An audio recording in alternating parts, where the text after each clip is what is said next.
All Hit Radio.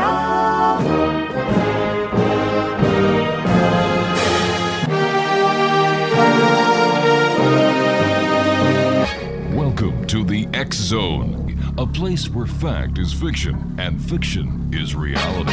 Now, here's your host, Rob McConnell.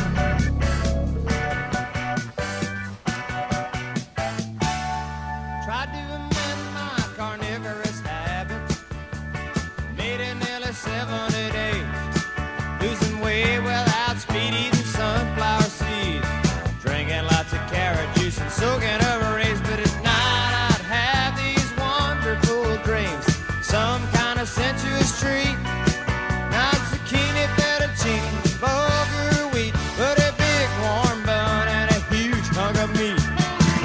Cheeseburger in paradise, heaven on earth with an onion slice, not too particular, not too precise, I'm just a cheeseburger in paradise. Heard about the old time. And welcome back, everyone. This is the X Zone. I am Rob McConnell, coming to you from our broadcast center and studios in Crystal Beach, Ontario, Canada. If you'd like to send us an email, xzone@xzoneradiotv.com, on all social media sites, X Zone Radio TV. And to find out about what is happening on the X Zone Radio Show, visit our website, xzoneradiotv.com. And for all the programming information on the X Zone TV channel that is exclusive to Simul TV, visit simultv.com. You know, Jimmy Buffett brought us into this segment with Cheeseburger in Paradise, which, considering the topic of this hour, is going to be very appropriate. We're going to be speaking to a young lady by the name of, let me see, Brenda GANSKE. Is that how you pronounce your family name, Brenda? Close, but not quite. All right. GANSKE. GANSKE, all right. And we're going to be talking about, well, why don't we bring our guest on and have her tell us a little bit about herself and what we're going to be talking about. So, Brenda, welcome to the X Zone, and tell us a little bit about yourself. Well, thanks for having me. As I said, my name is Brenda, and I'm the creator and host of a podcast called Horrifying History, which we first released in October of 2019. And how I like to describe Horrifying History, it's a place where fact, history, lore, and the supernatural collide. So in each show, we discuss a spooky topic, and we tell our listeners about the history and lore behind it, but then we also present the evidence, the science, the documentation, and the fact behind that same subject. And we allow our audience to decide where the truth actually lies while we tell a story along the way. All right, now we're going to be talking about horrifying history, as you said, and where do you get the topics for your show? Well, I love to tell people I like to educate while I terrify. Now, a lot of our subject topics actually just came from stuff that I've always been interested in or looked into, or stories I've read or heard of as I was growing up. But a lot of them also come from our listeners. We actually have a show that's coming out very quickly. It's about one of the most haunted houses, but it's one of the oldest structures in the States. And it actually was one of the families that reach out to me and ask me to do a show on them. So they come from all over the place. All right, now, why cannibalism? Well, I have a question for you. Sure. Of all the TV movie villains, would you say that one of the most disturbing is Hannibal Lecter from Silence of the Lambs? No, I wouldn't. I would say one of the most terrifying is Jim Carrey in any of the movies he does. True enough. Yeah, no, but now, I can see where you're going with Hannibal Lecter. Yes, I agree. Yeah. Now, the reason why a lot of people don't like Hannibal Lecter himself as a character is because it's not the fact that he just kills people, but he also eats the people he kills. And what he's doing is actually considered to be one of society's deepest and most ancient taboos. The consuming of human flesh is considered to be the ultimate betrayal of humanity. So believe it or not, though, not all cultures share this belief. For example, in ancient China, human body parts would appear on imperial menus. So I thought that I would start today to talk, before we talk about some scary little cannibalism stories, about telling you some facts about it. And these are questions that I've actually been asked by people who listen to our show. Okay. So now the first question I have always been asked, believe it or not, is why is cannibalism so bad? Can you get a disease? Because they always hear about this big disease. Well, it's actually true. Eating a human brain can cause a disease called kuru, which is actually like mad cow disease. Now, the symptoms start with trembling and, well, you die. It's pretty simple. It actually started with the indigenous people in New Guinea called the Four, and up to the 1950s, they would eat bodies of their relatives to clean their spirits before they moved forward. Now, thousands of people contacted kuru and died, but not everybody did. Here's the interesting fact. Over the last 200 years, some of the Four actually developed a genetic mutation that protects them from the disease, but cannibalism is not done anymore with the Four because of the changing ideology with the times and laws that came into effect. Now, cannibalism itself is actually very rare in the animal kingdom, but it does happen. A lot of researchers believe that this practice speeds up maturing and it actually eliminates future rivals, but it's not very common. Now, the interesting thing is about the whole name of it. It was actually named the Spanish gave a Caribbean tribe, and they called them the Cannibales. The Spanish actually accused these people of ritualistically eating their enemies, but modern scholars don't believe this was done at all. It was only just a propaganda tactic to use to fear or make up fear and hatred against the indigenous population.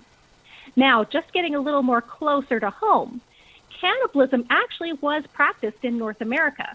Now, they have found in 2013, archaeological digs discovered there's evidence of cannibalism in colonial Jamestown.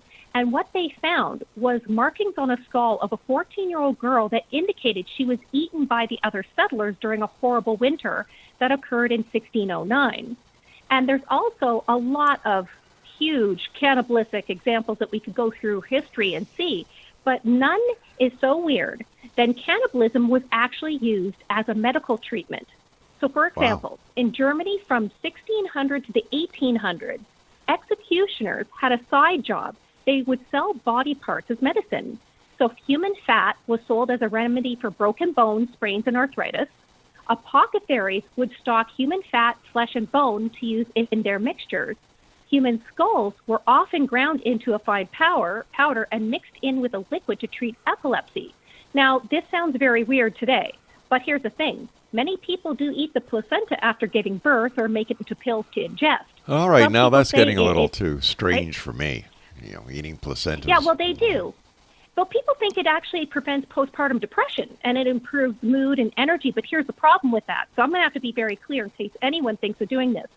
Current evidence shows it actually does cause harm to both mother and child, since these preparations do not destroy any bacteria, viruses, or infections that placenta could contain. So that we've done some myth busting. Do you want to hear some creepy stories about cannibalism? Well, first of all, I guess I'd like to ask you, when is the first recorded act of cannibalism in history? Well, the actual first act, they actually are proven it's gone back to caveman time. Wow. A lot of times they actually did it to prevent the people from being taken away by scavengers. So literally it has been done since we started walking on 2 feet. Well, there you go. Imagine going into a restaurant and somebody says, what would you like tonight? Oh, well, I'll just have some rump roast, and bang. That gives a It's a total, rump. it gives you a whole new way of looking at rump roast. You know, as you were discussing that, I've heard of stories of people who have been marooned and people that have been adrift, where they've actually cannibalized one of the other survivors in order to survive. And I guess we never know what will happen unless we're put into that situation where it's do or die. True. And there's actually a lot of different reasons that cannibalism can happen. For example, well, as we were talking with Hannibal Lecter, some people like it, but also absolutely a lot of times it's done for sheer survival. Yeah. But then in other times, I think it's a little mix of the two. I guess it's a polite way of saying it, mix of the two. Yeah. So, are you a horror movie fan? No.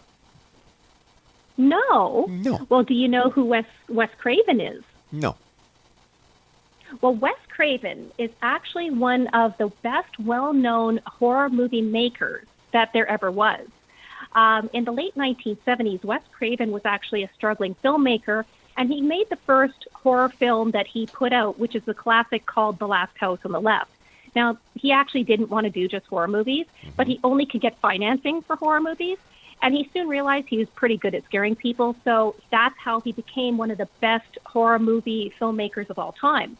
Now, 40 years ago, he actually produced another film on a very tight budget you may have heard of called The Hills Have Eyes. Now, in today's standards, this movie is pretty bad. It's pretty bad. Not bad as in film, but it's pretty brutal. So in case, if you haven't seen it or your listeners, it actually just starts with a man named Bob and his wife Ethel and 5 of their family members going in a camper van towards San Diego. An accident happens. The group gets stranded in the desert. Now, 2 men decide to walk and get help, but the rest of the group decides to wait. Now, what they don't know is they're stranded in an area that was used for nuclear testing decades earlier, and that mutated a group of people that now develop the taste of flesh. But here's the scary thing about the movie. It's based on a true story. You mean there are people in the Midwest where there has been nuclear testing that actually go around and eat people? No, that was all West Craven. But the story was actually based off a guy called Alexander Sonny Bean. All right, we're going to have a bit of a cliffhanger here because I do have to take my first break. Uh-oh. Yeah, and X-Zone Nation. Yes, we're going to be talking about cannibalism and much more on this hour here in the X-Zone. If you'd like to send me an email, xzone@xzoneradiotv.com. And, of course, you can always check us out on all the social medias. X-Zone Radio TV. I'm Rob McConnell. Don't go away. Wonderful dreams, some kind of sensuous treat. Not zucchini, fettuccine, bulgur wheat, but a big warm bun and a huge hunk of meat. Cheeseburger in paradise, have it all with the onion slice. Not too particular, not too precise. I'm just a cheeseburger in paradise. Heard about the old time sailor men.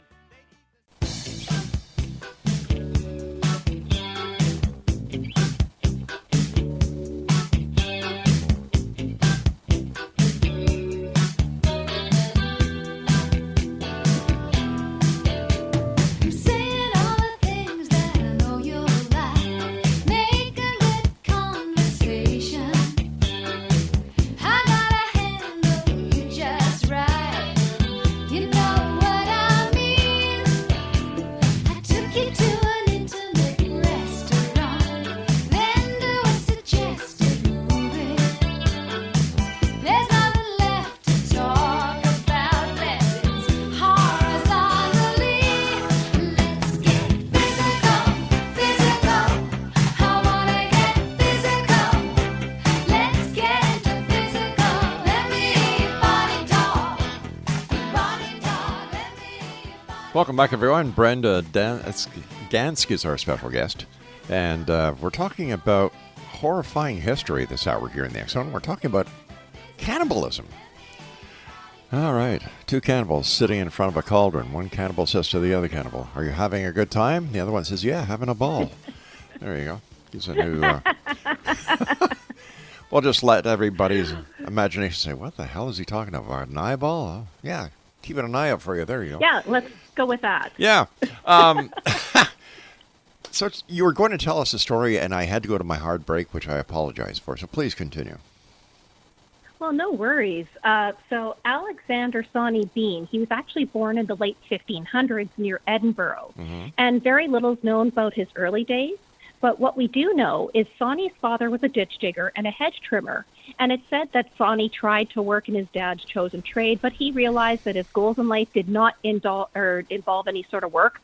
So he decided to leave home and make his own way in the world after he met a woman who would become his wife. Now, this woman's name was Black Agnes Douglas, and she was said to be exactly like Sonny. She didn't want to work for a living. So they decided to remove themselves from society and live in a sea cave on the coast. Now, to support his wife, Sonny decided to start ambushing and robbing people who were traveling along the roads that connected the villages in the region. Now, from the very beginning, Sonny would murder his victims and prevent them to go to the authorities. But what would he do with the bodies? Well, if you're Sonny, you would just take up cannibalism. Now, this was actually kind of smart in a sick way. It not only got rid of the bodies, but it stopped the couple from having to make unnecessary trips out to get provisions. So as the years passed, the Bean family started to grow, and according to legend, Sonny and Agnes had 8 sons and 6 daughters, and soon they had grandchildren because they were products of incest. Now, Sonny and Agnes, they taught their growing clan to survive just like they did by robbery, murder, and cannibalism. Now, soon the family hit 45 members, and they would all murder victims, eat until full, and then pickle the remains in large barrels so the leftovers would be taken care of. It was like the 1500s Tupperware.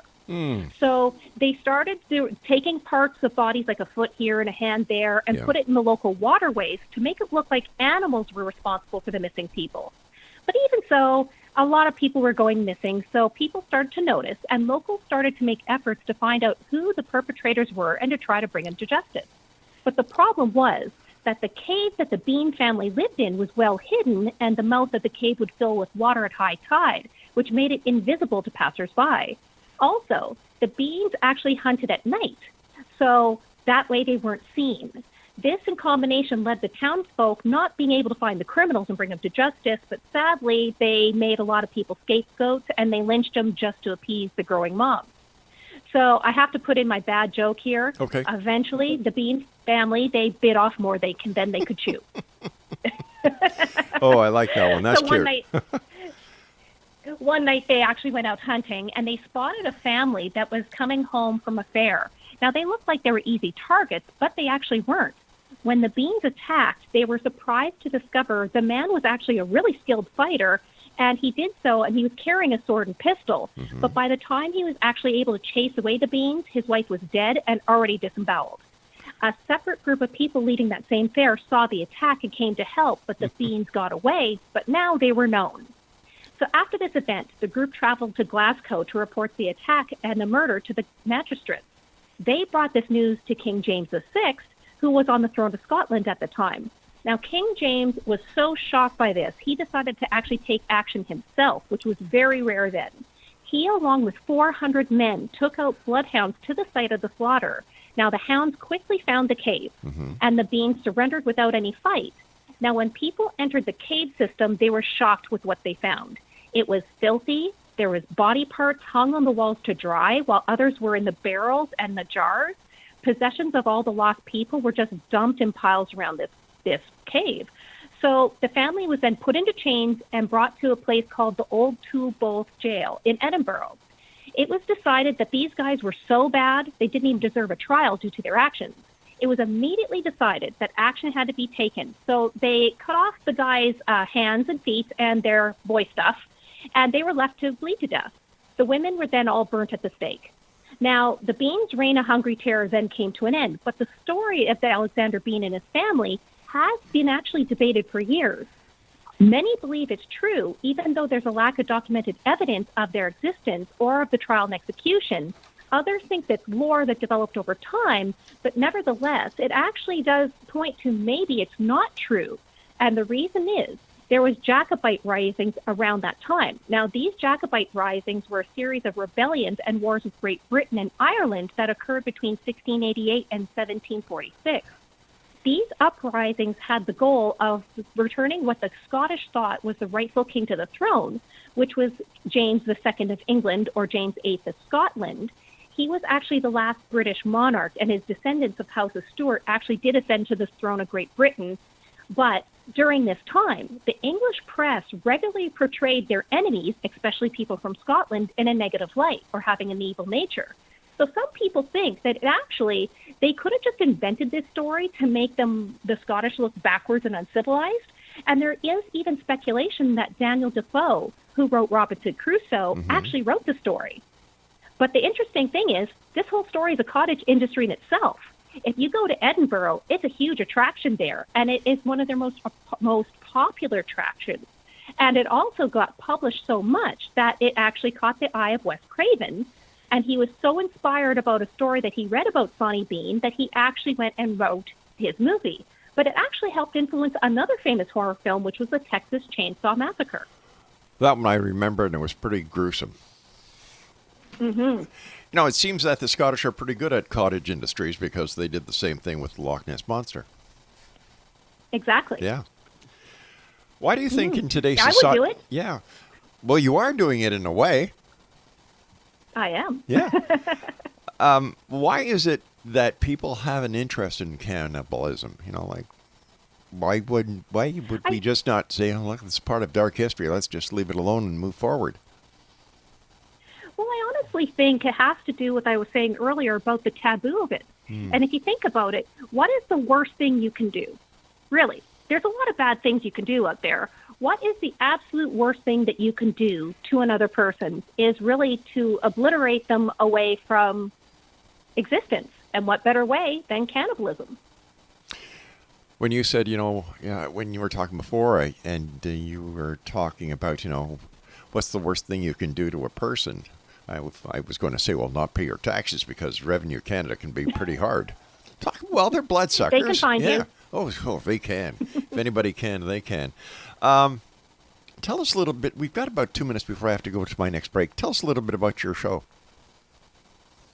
Well, our show, we actually are out on every major podcast provider like Apple Podcasts, Spotify, Podbean. But we also have a YouTube channel where you can not only listen to this podcast, but our other unique shows that we put out. And our show, well, I'll just say we're very unique. I got a letter today from one of our fans, and who's telling us about, I'll put it this way, one of our shows, I'll just say it's show number 30 that we put out. And it's very unique. It is talking about the origin stories of a lot of commonly used products. And one of them, I'll just give an example, is the treadmill. The treadmill was actually invented as a torture device for prisons, which makes a lot of sense if you've ever been on a treadmill. So one of those items is Lysol products, which I'm not going to tell you on air what it was originally invented for. So our listener wrote, and she says, I was listening to this. I just moved. I was unpacking my house, and my husband walked in just when you were talking about Lysol. And he went right on the phone, and he was talking to my mom about the shocking thing he heard about Lysol. And she says, I had to actually explain it to him. And once I did, she says, everybody laughed and thought it was hilarious and had no idea that Lysol was not invented to take away bacteria off of surfaces in our kitchen. Fascinating. All right, sure. Why can't you tell us about it? Well, I'll give you a hint. Okay. It was used for birth control. Okay. I've got many pictures of that one, you know. Wow. You wouldn't have guessed it, would you? No, I wouldn't have. And that's the last time I used Lysol on our kitchen counters, I guess. Yeah, I'm a non-Lysol user after finding that out. Gosh. All right, please stand by, Brenda. You and I have to take our news break at the bottom of the hour. And X Zone Nation, our guest this hour is Brenda GANSKE. And if you'd like to listen to her show, it's available on, like Brenda was saying, on all major audio platforms on the net. Her website is www.horrifyinghistory.podbean.com. That's www.horrifyinghistory.podbean.com.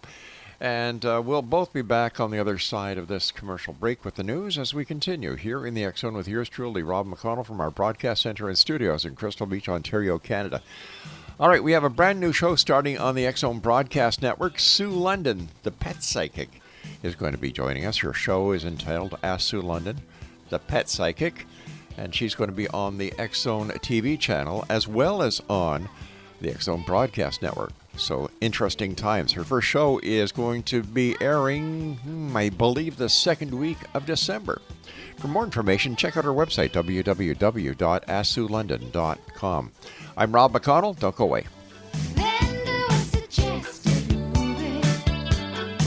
There's nothing left to talk about. It's horizontally.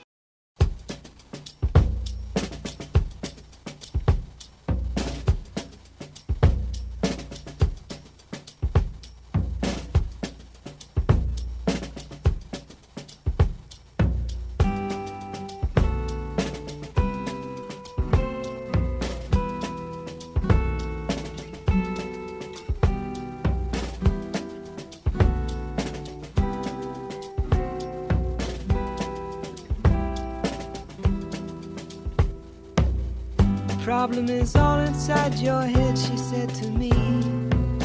The answer is easy if you take it logically. I'd like to help you in your struggle to be free. There must be 50 ways to leave your lover. She said it's really not my habit to intrude. Furthermore, I hope my meaning won't be lost or misconstrued. But I'll repeat myself.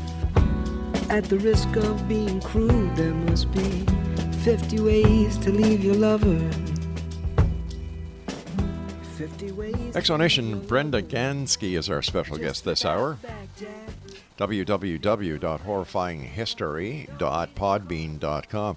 You know, it's funny because one of my favorite movies is Fried Green Tomatoes, and that's got cannibalism in that movie.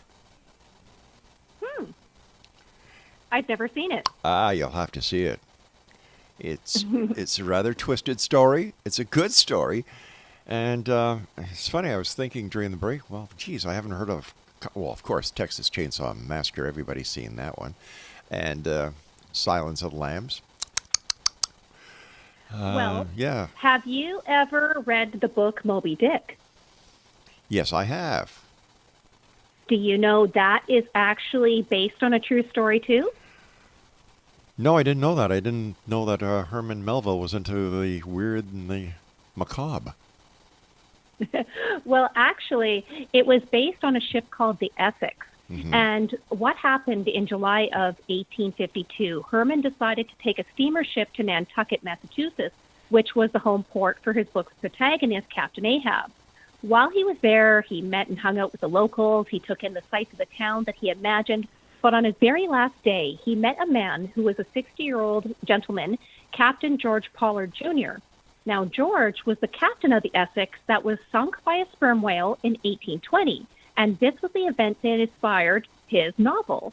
Now, George was 29 years old when that ship sunk, and he was able to get back to Nantucket and captain a second whaling ship. But when he wrecked that one on a coral reef 2 years later, George became a marked man. Nobody would give him a ship. So he actually lived the rest of his life on land as the village night watcher. So George actually told his story to his fellow captains at dinner shortly after he was rescued. And he told it also to a missionary named George Bennett. Now, according to Bennett, the tale he told was a grim confession. So the story actually started on August 14th, 1819, just 2 days after the Essex left port on a whaling ship that was supposed to be 2.5 years long.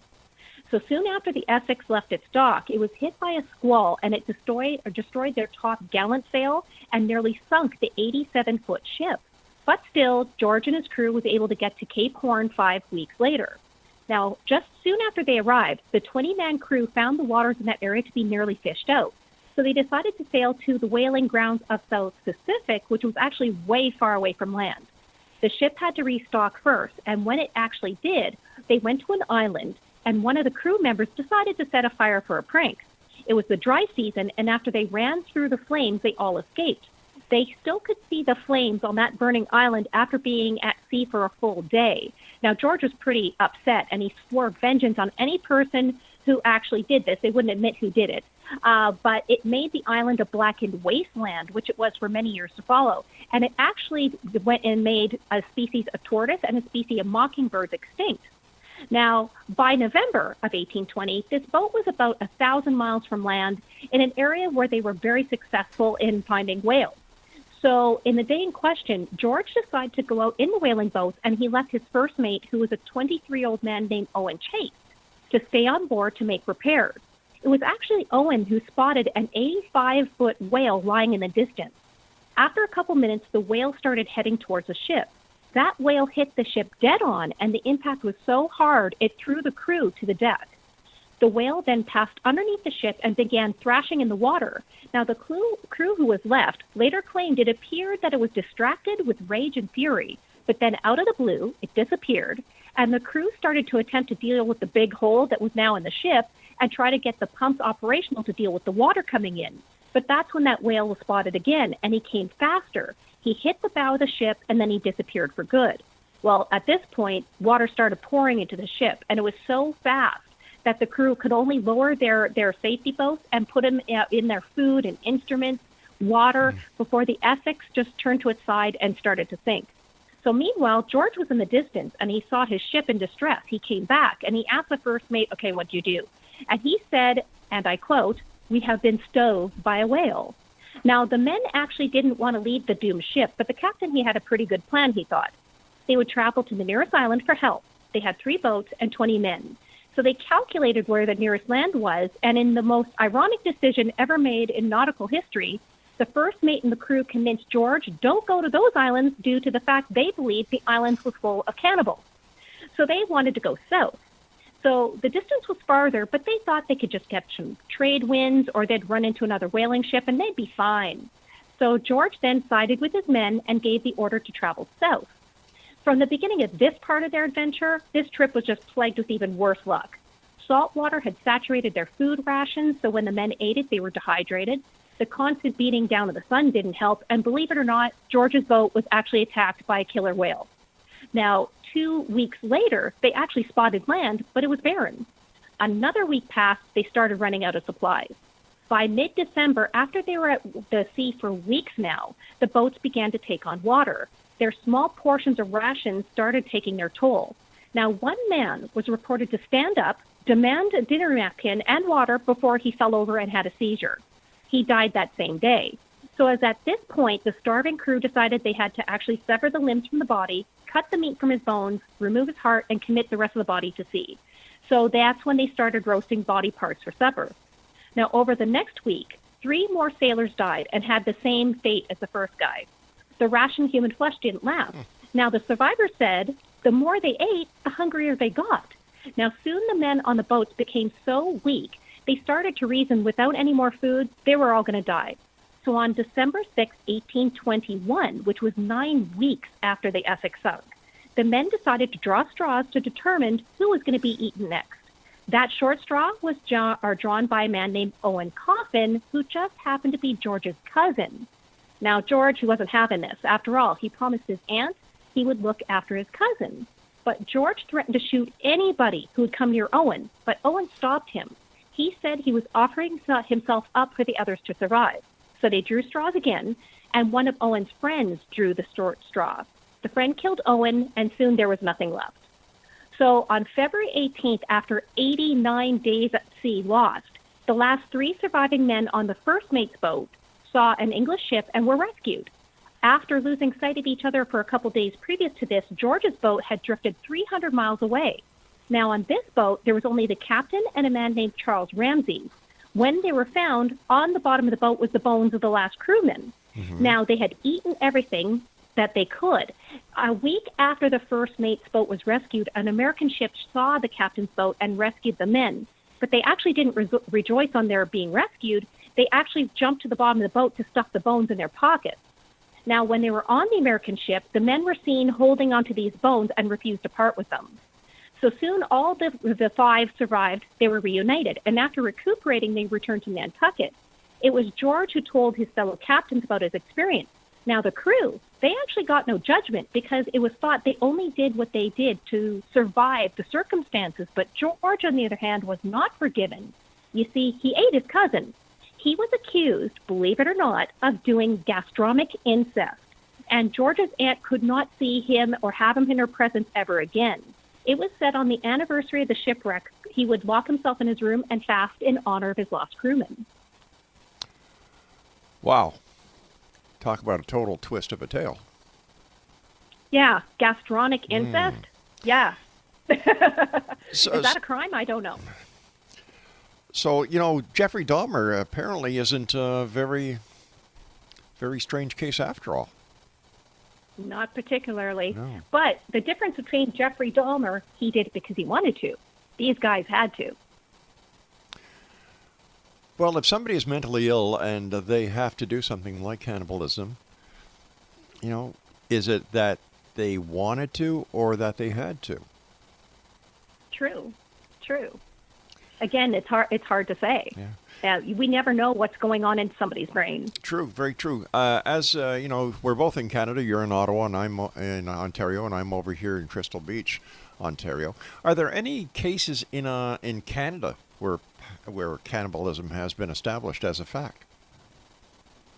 Not that I can find, believe it or not. Wow. But again, our history hasn't necessarily been recorded back as far as other places. And I find in certain areas they actually go and try to hide this. A great example of this is the Donner Party. For years, again, these people Yeah. had to do what they had to do to survive. All right, hold but on. in the same breath, they had to hide it. Okay, we're going to have to take our break. This is our final break for this hour. Nixo Nation, if you'd like to find out more about Brenda, her website, visit horrifyinghistory.podbean.com. And Brenda and I will return on the other side of this break as the X Zone continues from our broadcast center and studios in Crystal Beach, Ontario, Canada. Don't forget, Ask Sue London, the pet psychic, is coming here to the X Zone Broadcast Network. And she's also got a TV show that we're going to be producing and having on the X Zone TV channel that is exclusive to Simul TV. More about exciting programming coming to you right here on the X Zone Broadcast Network and on the X Zone TV channel later on in tonight's show. Don't go away.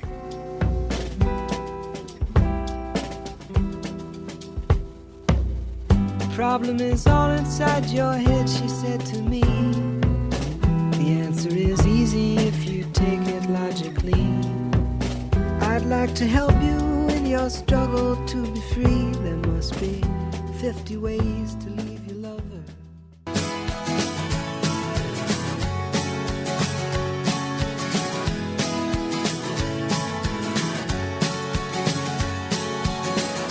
On this useless night, with you so far away, I stand in front of this Ferris wheel and I wonder, what am I doing here?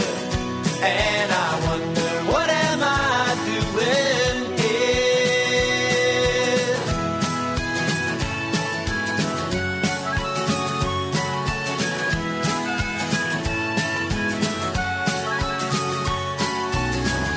And all the drunks just stumble by. Exonation Brenda GANSKE is our special guest. Her website is www.horrifyinghistory.podbean.com. And Brenda, is cannibalism only affected if you eat another member of your own species? For example, if somebody likes their steaks very, very rare, and they eat it very rare. No, I'm serious. I'm serious about this. Is that considered to be partly cannibalism? Well, if that's true, I'm a cannibal because You and I me love both, yeah. blue rare steak. You and me both. That's it's nice to know I'm in good company. But is there a connection between people who eat raw meat and cannibals? Well, I would have to say no because basically, by definition, it has to be your own species, and I tend to like raw cow, not raw humans. But there is people out there that do like raw humans, so I'm not sure. All right, let's go one step further. Is vampirism part of cannibalism, or just because you drink the blood or bodily fluid of another human doesn't make you a cannibal? Under definition, no, but cannibalism and vampirism is a whole different thing. If you look at the history behind vampirism, they actually do believe now that it's been tied to where there has been outbreaks of vampirism. They have studied historically, and at the same time, they've had breakouts of rabies. It would explain a lot. It would. Tell me about Alfred G. Packer. Well, this guy is a very unique guy.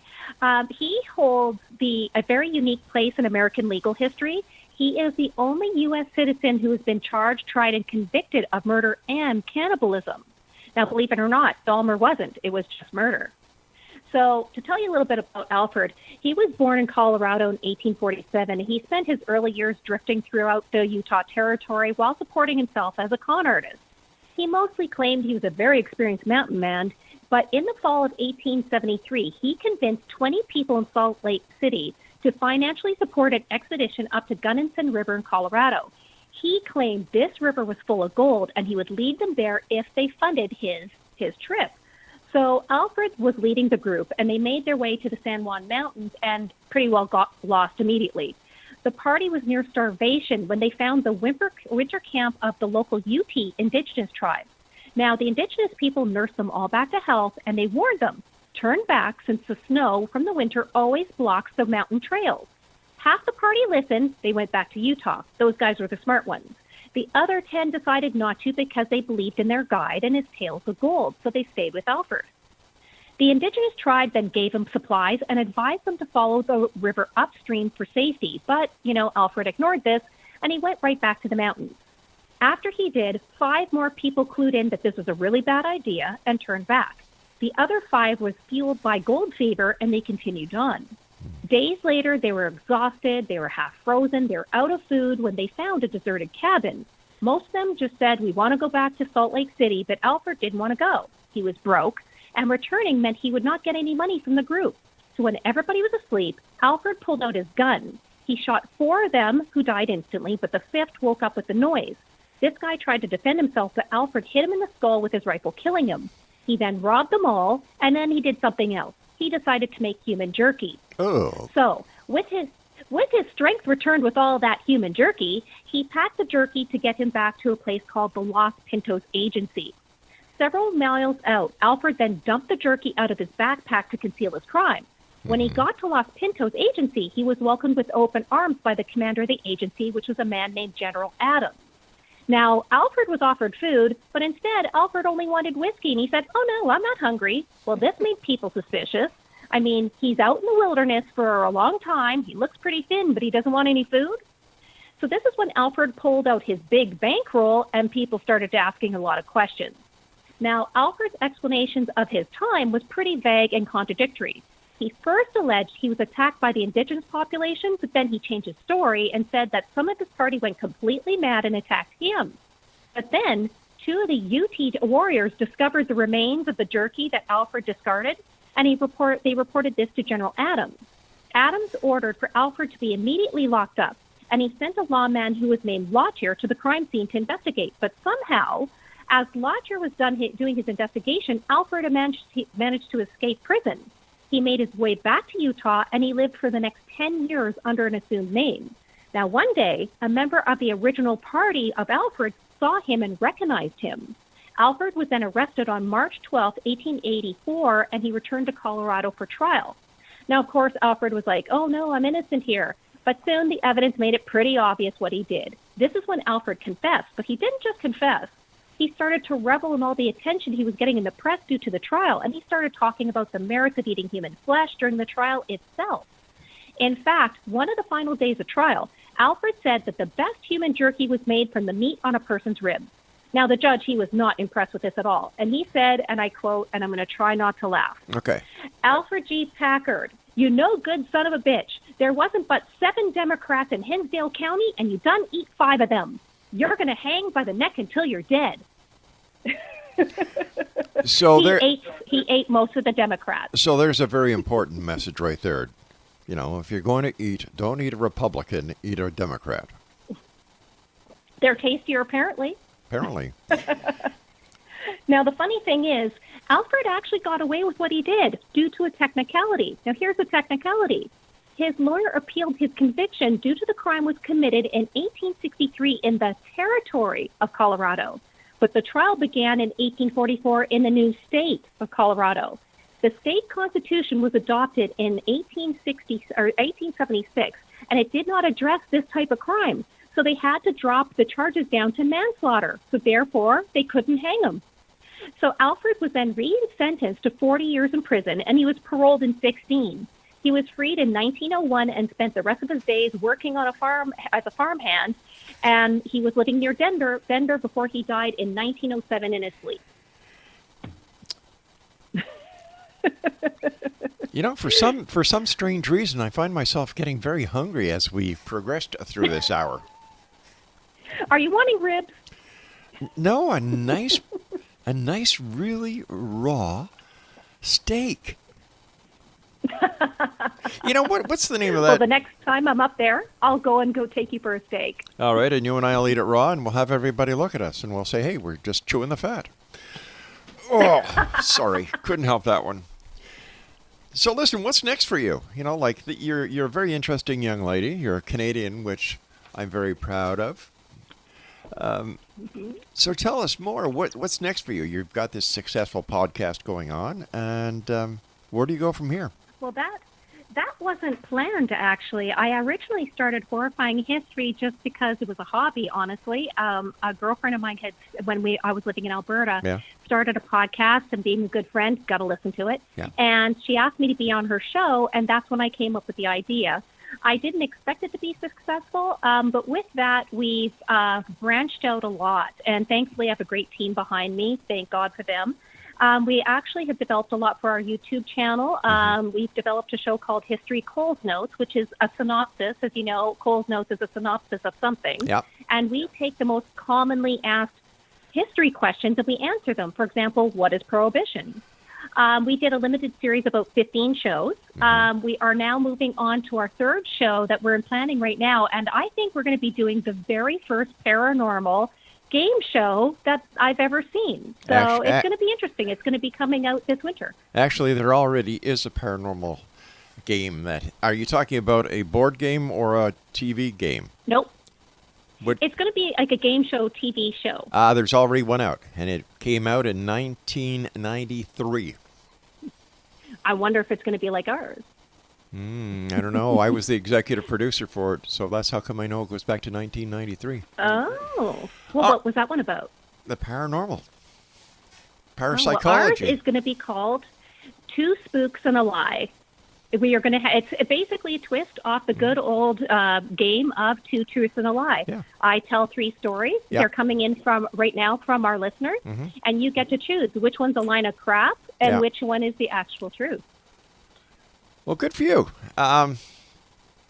Good luck with that. And once again, I'd like to thank you very much for joining us. And if you'd like more information about our guest this hour, X Zone Nation, her name is Brenda GANSKE, and her website is horrifyinghistory.podbean.com. Now, I'll be back on the other side of this commercial break with the news as we continue here in the X Zone from our broadcast center and studios in Crystal Beach, Ontario, Canada. And if you'd like to send me an email, xzone@xzoneradiotv.com, on all social media sites, X Zone Radio TV. And the X game, which was created by yours truly going back to, 1992, was available in every major game store across Canada. And we're going to be republishing it and making it available in January. And yes, we also have a TV show called Paranormal Court TV that is exclusive to Simul TV. And we'll be back on the other side of this break as we continue here in the X Zone with yours truly, Rob McConnell, from where? Our broadcast center and studios in Crystal Beach, Ontario, Canada. Don't go away.